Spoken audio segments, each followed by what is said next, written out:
जटणी थाना पुलिस अभियोगकारिणी अभियोग भित्तिरे तदंत करने सहित अभियुक्त वासुदेव को गिरफ्त कर कोर्ट चालाण करिसेंति। सूचनायोग्य जे पीड़िता और अभियुक्त वासुदेव दुहें जटणी अंतर्गत कुदियारी ग्रामर और उभय मध्य पिलादिनर बंधु। गत 2020 मसीहा अक्टोबर मासर अभियुक्त जनक पीड़िता को भल पाई आसुथिले।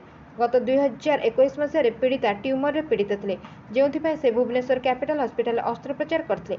परवर्ती समय अभियुक्त जनक उत्तम विश्वास पीड़िता को अस्त्रोपचार स्थिति विषय जानवा अनुरोध करते।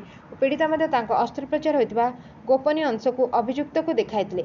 से समय अभियुक्त मंद उद्देश्य रखी पीड़िता अज्ञानुसार फोटोग्राफी नहीं। यही घटनार किछि दिन पर अभियुक्त मंद उद्देश्य रखी पीड़िता उच्च भिजुआल देखाई और निज घरे पीड़िता इच्छा विरुद्ध बलपूर्वक शारीरिक संपर्क रखिते। परवर्ती समय पीड़िता अभियुक्त शारीरिक संपर्क रखा मना करदेबारु अभियुक्त जनक तांको नग्न वीडियो एवं फोटो भाइराल कर धमक देते।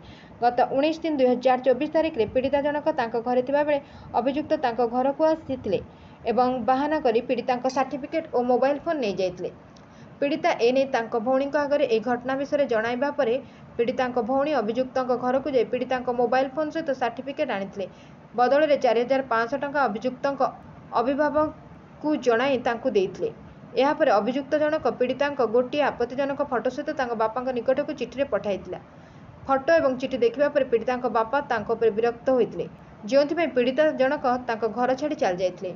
Bureau report Ekamra news agency.